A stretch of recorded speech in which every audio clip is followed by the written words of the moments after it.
حضرت انس رضی اللہ تعالیٰ عنہ سے روایت ہے کہ جب رجب کا مہینہ آتا تو حضرت محمد صلی اللہ علیہ وسلم یوں دعا مانگا کرتے تھے، اللہم بارک لنا فی رجب و شعبان وبلغنا رمضان، اے اللہ ہمارے لیے رجب اور شعبان میں برکتیں عطا فرما اور ہمیں ماہ رمضان تک پہنچا۔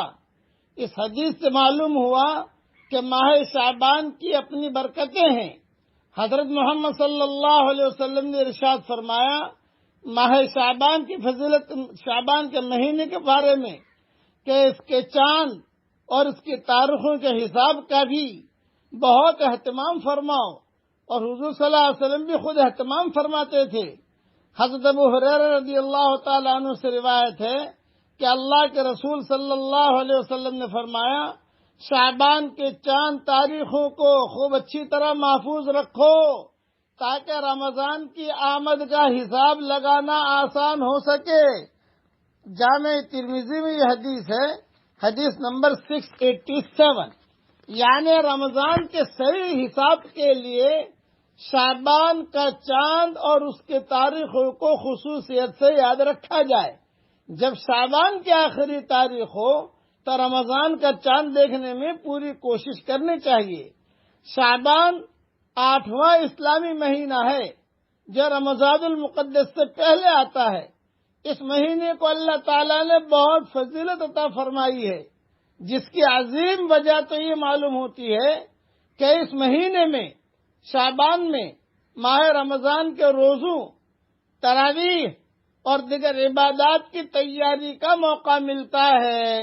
رمضان جو اپنی برکتوں، رحمتوں اور عنایت ربانی اور ربانی لہروں کا موسم بہار ہے، اس کی تیاری کا ماہ شعبان سے ہی شروع ہونا اس کی عظمت کو 4 چاند لگا دیتا ہے۔ گویا شعبان کو رمضان کا مقدمہ کہنا چاہیے۔ اسٹارٹر، کھانے میں اسٹارٹر ہوتا ہے نا، وہ دعوت کرتے ہیں ابھی اسٹارٹر ہم تو یہی سنتے ہیں۔ میں کہتا ہوں رمضان کا اسٹارٹر یہی ہے، شعبان کا مہینہ، ابھی سے تیاری کرو۔ آپ صلی اللہ علیہ وسلم، اور ایک پوائنٹ اور بتاتا ہوں، شعبان شین آ گیا، بیچ میں رمضان آ گیا، اس کے بعد شوال شین آ گیا۔ اس کی بھی کچھ اہم پوائنٹیں بعض لوگوں نے لکھی ہیں جو میں بیان نہیں کر سکتا ہوں۔ یہاں بھی شین، وہاں بھی شین، بیچ میں رمضان، تو یہ شین کا بھی کچھ جوڑ لوگوں نے ملایا ہے۔ چلو میں حدیث سے بیان کر دیتا ہوں۔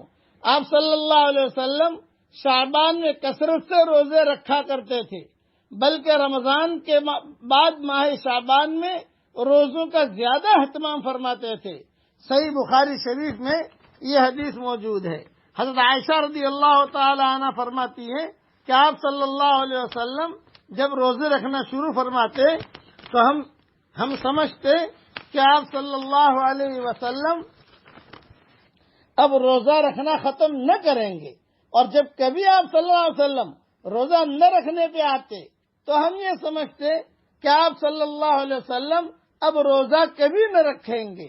میں نے آپ صلی اللہ علیہ وسلم کو رمضان شریف کے علاوہ کسی اور مہینے کے مکمل روزہ رکھتے نہیں دیکھا، اور میں نے حضرت صلی اللہ علیہ وسلم کو شعبان کے علاوہ کسی اور مہینے میں کثرت سے روزہ رکھتے نہیں دیکھا۔ جامع ترمذی میں یہ حدیث موجود ہے، حدیث نمبر 736۔ گویا یہ کہ شعبان کے مہینے میں تیاری شروع کر دے آدمی۔ بقیہ تفصیل کل پوری کروں گا انشاءاللہ۔ اب میرے ساتھ کیش بزنس کر لیجئے، پڑھیے میرے ساتھ، رب اجعلنی مقیم الصلاۃ ومن ذریتی ربنا وتقبل دعاء ربنا اغفر لی ولوالدی وللمؤمنین یوم یقوم الحساب۔ اللہ تعالیٰ ان مہینوں کی اور ان گھڑیوں کی قدر کرنے کی ہم سب کو توفیق عطا فرمائے، آمین۔ وآخر دعوانا ان الحمد للہ رب العالمین۔